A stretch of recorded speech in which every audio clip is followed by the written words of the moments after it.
नमस्कार, मी निकिता. आपण पाहतायत LS मराठी. पाहुयात महत्त्वाच्या घडामोडी. राष्ट्रवादी शरद पवार पक्षाचे ज्येष्ठ नेते एकनाथ खडसे यांची मातोश्री येथे शिवसेना पक्षप्रमुख उद्धव ठाकरेंना भेटीत विविध राजकीय घडामोडींवर चर्चा झाल्याची शक्यता. मुंबई पोलीस दलातील अधिकारी कर्मचाऱ्यांसाठी मुंबईत 40,000 नवीन शासकीय पोलीस सेवा निवासस्थाने उभारण्यात येणार. मुख्यमंत्री देवेंद्र फडणवीसांची माहिती. अजित पवार यांच्या चार्टर्ड विमान अपघाताचा अंतिम अहवाल जानेवारीपूर्वीच येणार. त्यानंतर सीबीआय दुर्घटनेचा तपास हाती घेणार. मुख्यमंत्री देवेंद्र फडणवीस यांची माहिती. आज संत ज्ञानेश्वर महाराजांची पालखी पुणे शहराचा निरोप घेत पुढील प्रवासाला मार्गस्थ.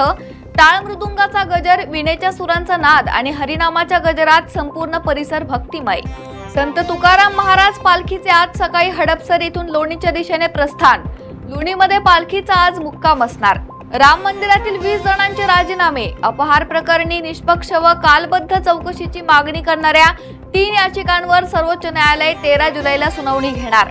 मोशी दुर्घटनेतील 8 जण अद्याप बेपत्ताच. दुर्घटनेनंतर अत्यल्प यंत्रसामग्रीचे बचाव कार्य सुरू असल्याचा नातेवाईकांचा आरोप.